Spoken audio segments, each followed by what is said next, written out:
let's get into Chapter 6. Chapter 6. When Mrs. Wilkins woke next morning, she lay in bed a few minutes before getting up and opening the shutters. What would she see out of her window? A shining world or a world of rain? But it would be beautiful either way. Whatever it was would be beautiful. She was in a little bedroom with bare white walls and a stone floor and sparse old furniture. The beds, there were 2 of them, were made of iron, enameled black and painted with bunches of gay little flowers. She lay putting off the great moment of going to the window as one puts off opening a precious letter, gloating over it. She had no idea what time it was. She had forgotten to wind up her watch ever since, centuries ago, she last went to bed in Hampstead. No sounds were to be heard in the house, so she supposed it was very early. Yet she felt as if she had slept a long while, so completely rested, so completely content she was. She lay with her arms clasped round her head, thinking how happy she was, her lips curved upwards in a delightful smile. In bed by herself, adorable condition. She had not been in a bed without Mellersh once now for 5 whole years, and the cool roominess of it, the freedom of one's movements, the sense of recklessness, of audacity, in giving the blankets a pull if one wanted to, or twitching the pillows more comfortably. It was like the discovery of an entirely new joy. Mrs. Wilkins longed to get up and open the shutters, but where she was really so very delicious. She gave a sigh of contentment and went on lying there looking round her, taking in everything in her room, her own little room, her very own to arrange just as she pleased for this one blessed month. Her room bought with her own savings, the fruit of her careful denials, whose door she could bolt if she wanted to, and nobody had a right to come in. It was such a strange little room, so different from any she had known, and so sweet. It was like a cell. Except for the 2 beds, it suggested a happy austerity. And the name of the chamber, she thought, quoting and smiling round at it, was Peace. Well, this was delicious, to lie there thinking about how happy she was, but outside those shutters it was more delicious still. She jumped up, pulled on her slippers, for there was nothing on the stone floor but one small rug, ran to the window, and threw open the shutters. "Oh!" cried Mrs. Wilkins. All the radiance of April in Italy lay gathered together at her feet. The sun poured in on her. The sea lay asleep in it, hardly stirring. Across the bay, the lovely mountains, exquisitely different in color, were asleep too in the light. And underneath her window, at the bottom of the flower-starred grass slope from which the wall of the castle rose up, was a great cypress, cutting through the delicate blues and violets and rose colors of the mountains and the sea like a great black sword. She stared. Such beauty! And she was there to see it. Such beauty. And she was alive to feel it. Her face was bathed in light. Lovely scents came up to the window and caressed her. A tiny breeze gently lifted her hair. Far out in the bay, a cluster of almost motionless fishing boats hovered like a flock of white birds on the tranquil sea. How beautiful. How simply beautiful. Not to have died before this. To have been allowed to see, to breathe this air, to feel this. She stared. Her lips parted. Happy? Poor, ordinary, everyday word, but what could one say? How could one describe it? It was as though she could hardly stay inside herself. It was as though she were too small to hold so much of joy. It was as if she were washed through with light. And how astonishing to feel this sheer bliss. For here she was, not doing, and not going to do a single unselfish thing. Not going to do a thing she didn't want to do. According to everybody she had ever come across, she ought to at least have twinges. She had not one twinge of guilt. Something was wrong somewhere. Wonderful that at home she should have been so good, so terribly good, and merely felt tormented. Twinges of every sort that had there been her portion, aches, hurts, discouragements, and she the whole time had been steadily unselfish. Now she had taken off all of her goodness and left it behind her like a heap of rain-sodden clothes, and she only felt joy. She was naked of goodness and was rejoicing in being naked. She was stripped and exulting, and there, away in the dim muggishness of Hampstead, was Mellersh being angry.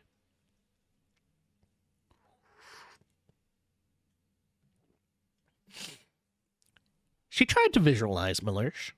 She tried to see him having breakfast and thinking bitter things about her. And lo, Mellersh himself began to shimmer, became rose-color, became delicate violet, became an enchanting blue, became formless, became iridescent. Actually, Mellersh, after quivering a minute, was lost in light.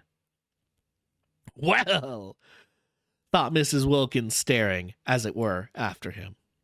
How extraordinary not to be able to visualize Mellersh. And she who used to know every feature, every expression of his by heart. She simply could not see him as he was. She could only see him resolved into beauty, melted into harmony with everything else. The familiar words of the general thanksgiving came quite naturally into her mind, and she found herself thanking God for her creation, preservation, and all the blessings of this life. But above all, for his inestimable love, out loud in a burst of acknowledgement. While Mellersh, at that very moment, was angrily pulling on his boots before going out into the dripping streets, and was indeed thinking bitter things about her. Leave him.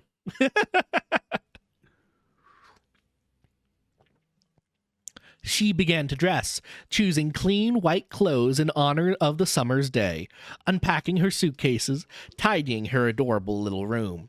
She moved about with quick, purposeful steps, her long, thin body held up straight, her small face, so much puckered at home with effort and with fear, had smoothed out.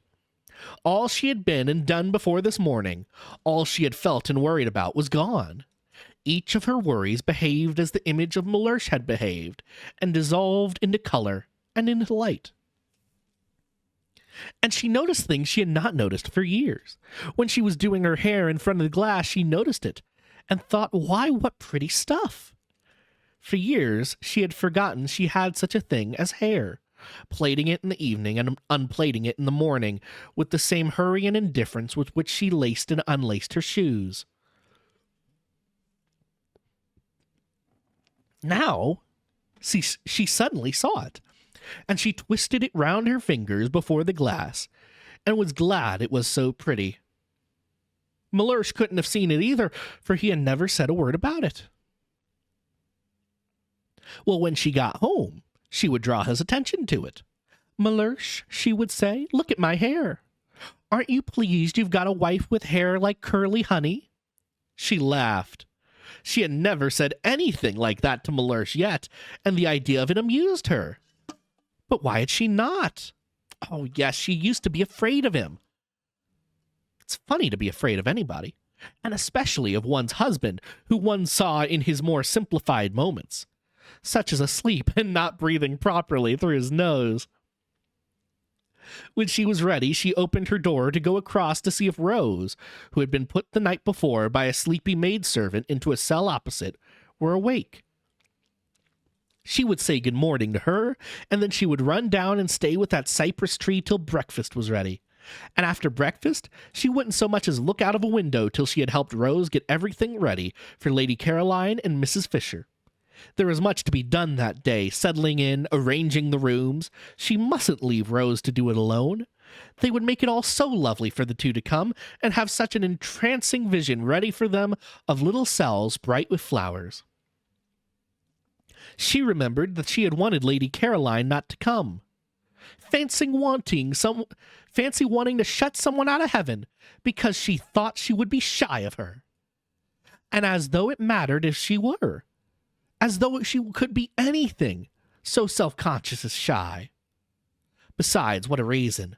She cannot accuse herself of goodness over that. And she remembered she had not wanted to have Miss Fisher either, because she had seemed so lofty. That's so funny of her. So funny to worry about such little things, making them important. The bedrooms and 2 of the sitting rooms at San Salvatore were on the top floor and opened into a roomy hall with a wide glass window at the north end. San Salvatore was rich in small gardens in different parts and on different levels.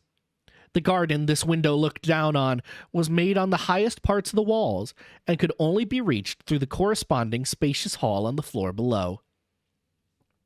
When Mrs. Wilkins came out of her room, this window stood wide open, and beyond it in the sun was a Judas tree in full flower. There were no sign of anybody, no sound of voices or feet. Tubs of arum lilies stood about on the stone floor, and on a table flamed a huge bunch of fierce nasturtiums, spacious, flowery, silent. With the wide window at the end opening into the garden, and the Judas tree absurdly beautiful in the sunshine, it seemed to Mrs. Wilkins, arrested on her way across to Mrs. Arbuthnot, too good to be true. Was she really going to live in this for a whole month? Up to now, she had to take what beauty she could as she went along, snatching at little bits of it when she came across it.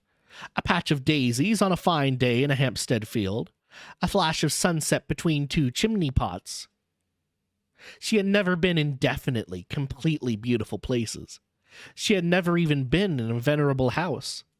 And such a thing as a profusion of flowers in her rooms was unattainable to her.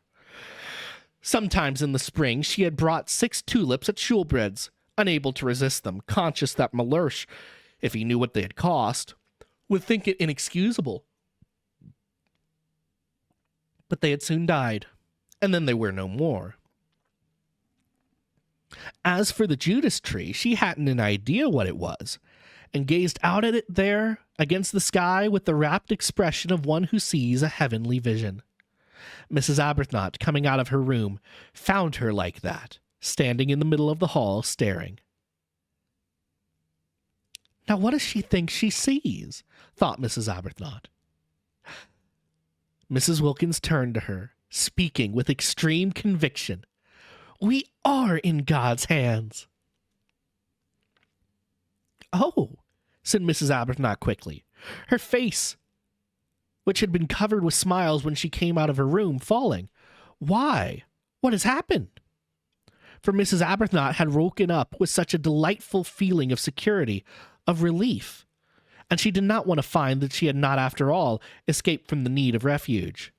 She had not even dreamed of Frederick. For the first time for years, she had been spared the nightly dream that he was with her, that they were heart to heart, and its miserable awakening. Oh, poor girl.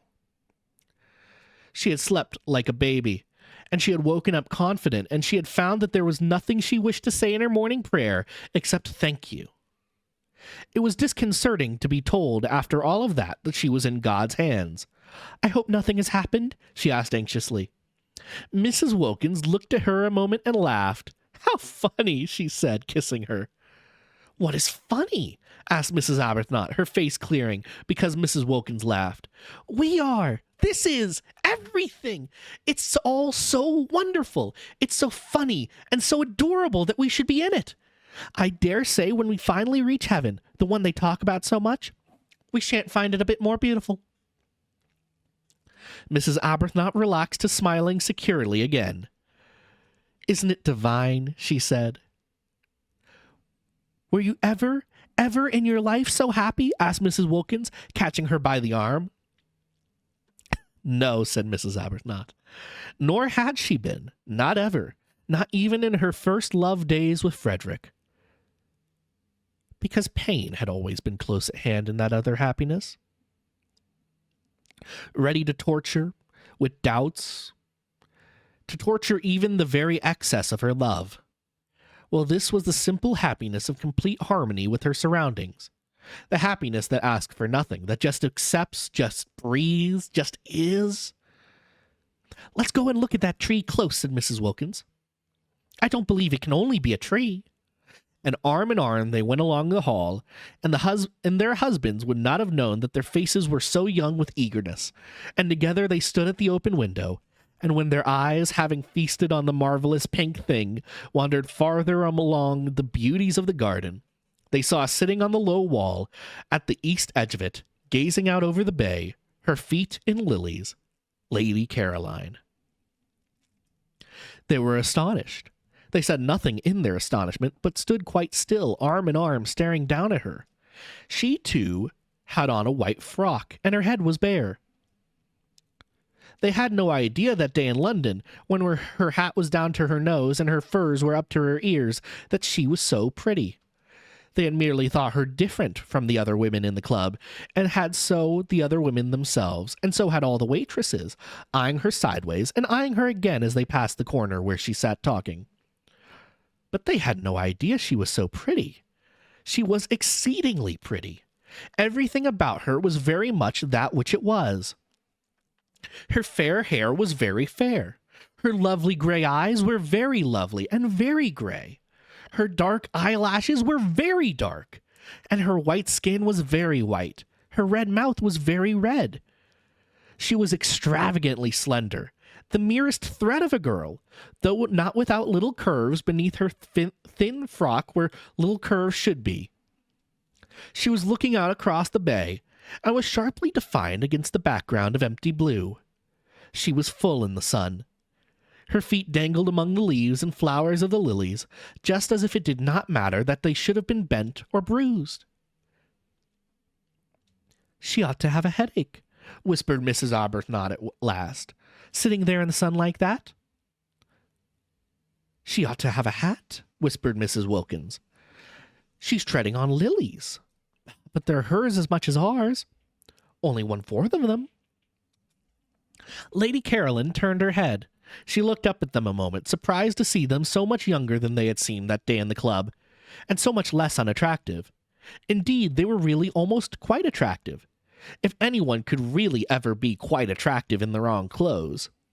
Her eyes, swiftly glancing over them, took in every inch of each of them in the half-second before she smiled and waved her hand and called out good morning.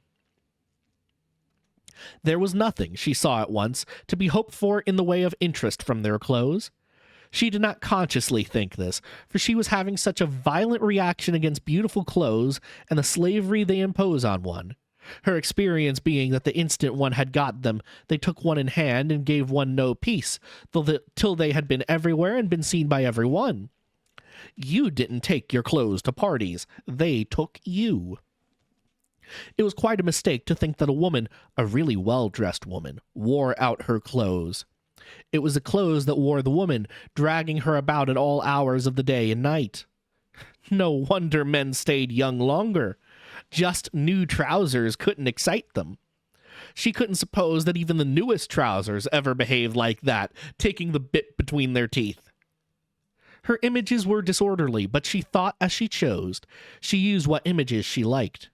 As she got off the wall and came towards the window, it seemed a restful thing to know she was going to spend an entire month with people in dresses made as she dimly remembered dresses used to be made 5 summers ago. "I got here yesterday morning," she said, looking up at them and smiling. She really was bewitching. She had everything, even a dimple. Carolina Domenico, Carolina Domenico, Carolina Domenico. All right, Carolina Domenico. Where's the resident Italian boy? I need my resident Italian boy to confirm.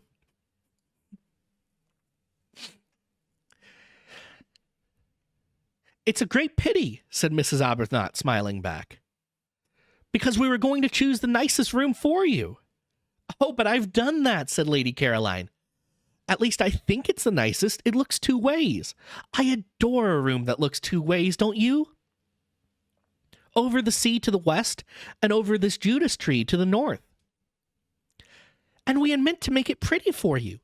With flowers, said Mrs. Wilkins. Oh, Domenico did that. I told him directly I got here. He's the gardener. He's wonderful. It's a good thing, of course, said Mrs. Arbuthnot a little hesitatingly, to be independent and to know exactly what one wants. Yes, it saves trouble, agreed Lady Caroline. But one shouldn't be so independent, said Mrs. Wilkins, as to leave no opportunity for other people to exercise their benevolences on one. Lady Caroline, who had been looking at Mrs. Arbuthnot, now looked at Mrs. Wilkins. That day at the Queer Club, she had merely a blurred impression of Mrs. Wilkins, for it was the other one who did all the talking, and her impression had been of somebody so shy, so awkward, that it was best to take no notice of her. She had not even been able to say goodbye properly, doing it in an agony, turning red, turning damp. Therefore, she now looked at her in some surprise, and she was still more surprised when Mrs. Wilkins added, gazing at her with the most obvious sincere admiration, speaking indeed with a conviction that refused to remain unuttered. I didn't realize you were so pretty. She stared at Mrs. Wilkins. She was not usually told this quite so immediately and roundly. Abundantly as she was used to it, impossible not to be after 28 solid years, it surprised her to be told it with such bluntness. And by a woman. It's very kind of you to think so, she said. Why, you're lovely, said Mrs. Wilkins. Quite lovely. I hope, said Mrs. Arbuthnot pleasantly, you make the most of it. Lady Caroline then stared at Mrs. Arbuthnot. Oh, yes, she said. I make the most of it. I've been doing that ever since I can remember. Because, said Mrs. Arbuthnot, smiling and raising a warning forefinger, it won't last. Then Lady Caroline began to be afraid that these two were originals. If so, she would be bored. Nothing bored her so much as people who insisted on being original, who came and buttonholed her and kept her waiting while they were being original. And the one who admired her? It would be tiresome if she dogged her about in order to look at her. What she wanted of this holiday was complete escape from all she had had before. She wanted the rest of complete contrast. Being admired, being dogged, wasn't contrast, it was repetition. And as for originals, to find herself shut up with two on the top of a precipitous hill in a medieval castle, built for the express purpose of preventing easy-goings in and out, would not, she was afraid, be especially restful.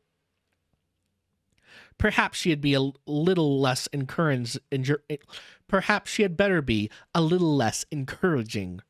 They had seemed such timid creatures, even the dark one, she couldn't remember their names, that day at the club, that she had felt it quite safe to be very friendly. Here they had come out of their shells already, indeed, at once. There was no sign of timidity about either of them here. If they had got out of their shells so immediately at the very first contact, unless she checked them, they would soon begin to press upon her, and then goodbye to her dream of 30 restful, silent days, lying unmolested in the sun, getting her feathers smooth again, not being spoken to, not being waited on, not grabbed at and monopolized, but just recovering from the fatigue, the deep and melancholy fatigue of the too much. Besides, there was Mrs. Fisher as well. She, too, must be checked. Lady Caroline had started 2 days earlier than had been arranged for 2 reasons. First, because she wished to arrive before the others, in order to pick out the room or rooms she preferred. And secondly, because she judged it likely that otherwise she would have to travel with Mrs. Fisher, and she did not want to travel with Mrs. Fisher. She did not want to arrive with Mrs. Fisher. She saw no reason whatever why for a single moment she should have to have anything at all to do with Mrs. Fisher. But unfortunately, Mrs. Fisher also was filled with a desire to get to San Salvatore first and pick out the room or rooms she preferred. And she and Lady Caroline had after all traveled together. As early as Calais, they began to suspect it. In Paris, they feared it. At Modane, they knew it. At Mexico, they concealed it. Driving out to Castanego in two separate flies, the nose of the one almost touching the back of the other the whole way. But when the road suddenly left off at the church and the steps, further evasion was impossible. And faced by this abrupt and difficult finish to their journey, there is nothing for it but to amalgamate. Because of Mrs. Fisher's stick, Lady Caroline had to see about everything.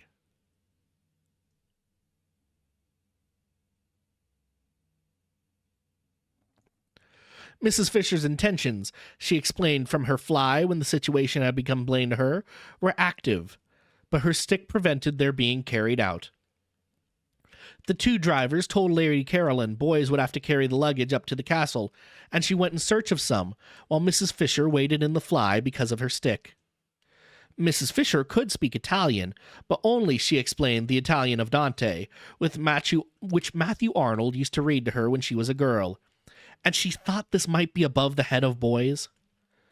Therefore, Lady Caroline, who spoke ordinary Italian very well, was obviously the one to go in and do things. "I'm in your hands," said Mrs. Fisher, sitting firmly in her fly. "You must please regard me as merely an old woman with a stick." And presently, down the steps and cobbles to the piazza, and along the quay and up the zigzag path, Lady Caroline found herself as much obliged to walk slowly with Mrs. Fisher as if she were her own grandmother. "It's my stick," Mrs. Fisher complacently remarked at intervals. And when they rested at those bends of the zigzag path where seats were, and Lady Caroline, who would have liked to run on and get to the top quickly, was forced in common humanity to remain with Mrs. Fisher because of her stick. Mrs. Fisher told her once how she had been on a zigzag path with Lord Tennyson. "Isn't his cricket wonderful?" said Lady Caroline absently. "The Tennyson," said Mrs. Fisher, turning her head and observing her for a moment over her spectacles. "Isn't he?" said Lady Caroline. "I'm speaking," said Mrs. Fisher, "of Alfred." "Oh," said Lady Caroline. "And it was a path, too," Mrs. Fisher went on severely. "Curiously like this. No eucalyptus tree, of course, but otherwise curiously like this. And at one of the bends he turned to me and said, I see him now turning and saying to me." Yes, Mrs. Fisher would have to be checked. And so would these two up at the window. She had better begin at once. She was sorry she had got off the wall. All she need have done was to have waved her hand, and waited till they came down and out into the garden to her. So she ignored Mrs. Arbuthnot's remark and raised forefinger, and said with marked coldness, at least she tried to make it sound marked, that she supposed they were going to breakfast, and that she had had hers. But it was her fate that however coldly she sent forth her words, they came out sounding quite warm and agreeable.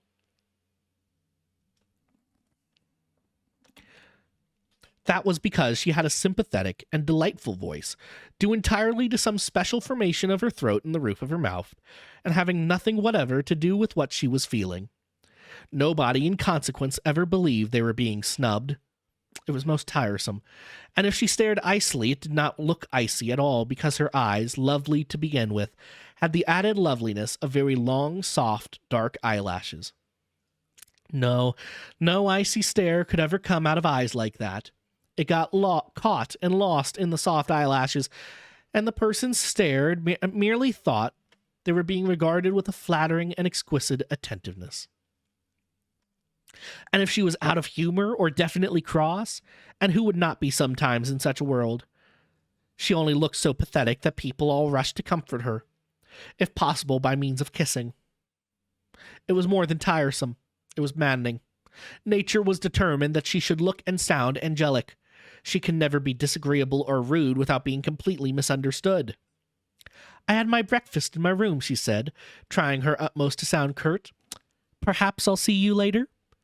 And she nodded and went back to where she had been sitting on the wall, with the lilies being nice and cool around her feet.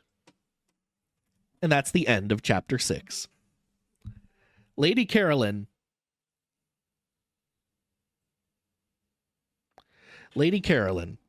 is quite sensibly. Going to be a fantastic love interest for Domenico. Just a fantastic love interest for Domenico. I can already smell it. I can already taste it. I want it so badly.